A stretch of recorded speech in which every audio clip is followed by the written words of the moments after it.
Hello, this is Captain Chaudhary. Now, I'm going to talk about Article 3. Article 3 is certain claims which are accepted from the limitation of liability. That means if any claim is under these categories, the ship owner is not able to limit the liability. So all the people like ship owner, salvor, or whoever is concerned, he must know about these claims. So first of all, any claim in respect of salvage, including Article 14, that is special compensation under Salvage Convention 1989, or any amendment thereto, these claims are accepted from the limitation of liability. This means that when a salvor does a claim in respect of his services, it cannot be limited. Whatever is the amount, the ship owner will have to pay. But one must know that the claims that are talked about, the claims which is talked about in this paragraph, is in respect of direct claim by the salvor. However, let us assume a situation where another party, say for example cargo owner, he paid for the salvage services, but it was found that the ship owner was due, and then cargo owner puts up his claim onto ship owner. This is not direct claim from salvor. This is a claim by the cargo owner towards the ship owner. So this claim can be limited. Now paragraph B is in respect of claims in respect of oil pollution. Now you must know, like in respect of oil pollution, which claims are accepted from limitation of liability and which claims can be limited. So here it is said that all the claims which are covered by CLC 69 or CLC 92 or amended CLC, all those claims are accepted from limitation of liability. That means LLMC, you may say that they don't cover such damages. And what happens to an oil tanker oil pollution damage when oil tanker is in ballast? So there is one interesting case of Baujubail. This tanker ship, while berthing, it collided on a jetty in Rotterdam, and there was pollution. 217 tons of bunker oil was in the port, and there were about 100 ships they were affected at water level because of the pollution. Now ship owners, that is NCC, they wanted to limit the liability under LLMC. Now the thing is, can they limit? This oil tanker was in ballast, but a big question mark was there residue on board?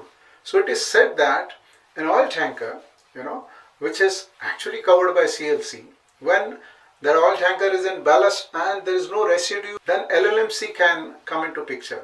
But if there is a residue, it is up to the court to decide like what amount of residue will be considered as a reasonable amount so that the LLMC does not apply. Now paragraph C is claims subject to any international convention or national legislation governing or prohibiting the limitation.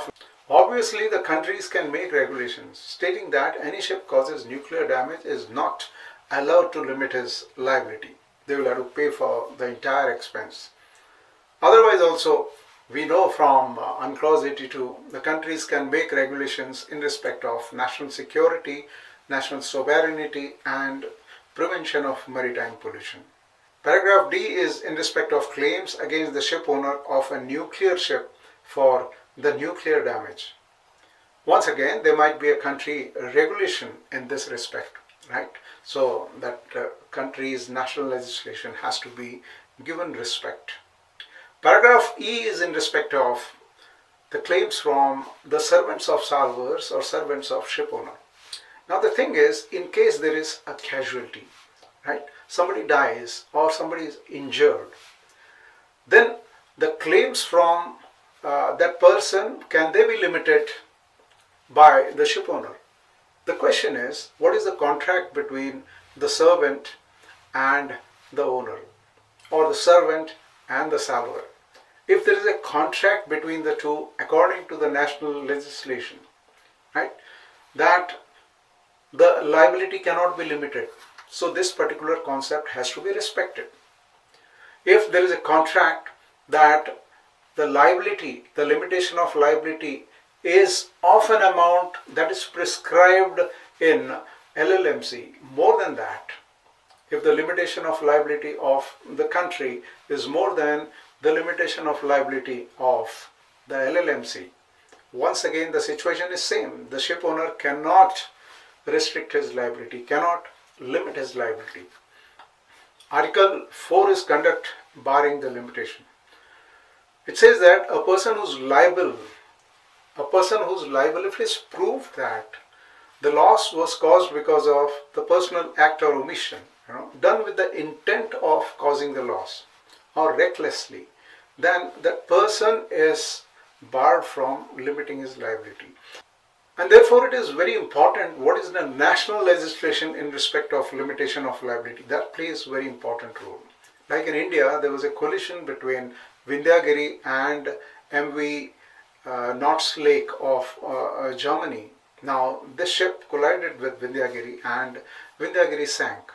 INS Vindhyagiri sank. And then there was a case in the court whereby the owners of Nord's Lake, they wanted to limit the liability. And on behalf of Vindhyagiri, it was said that they cannot limit the liability because it was their fault. It should be considered as reckless.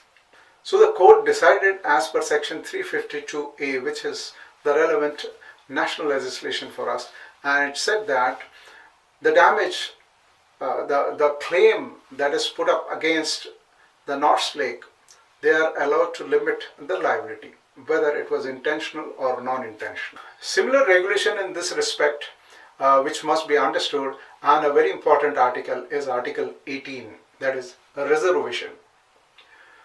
Thus, as provided in this article, countries may reserve certain rights as follows. Number one, any state may at the time of signature, ratification, acceptance, approval or accession, or at any time thereafter, reserve the right to exclude the application of Article 2, paragraph 1D and E.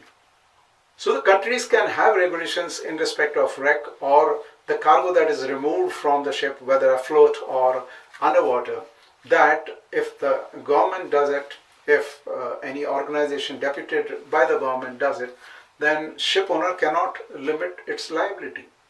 The state may exclude claims for damage within the meaning of International Convention on Liability and Compensation for damage in connection with carriage of hazardous and noxious substances by sea, 1996, or of any amendment or protocol thereto. So if the ship has got container containing noxious substances in it, which are harmful for marine environment, and such container falls overboard and it is likely to pollute, then the countries might have regulations whereby the ship owner can limit his liability.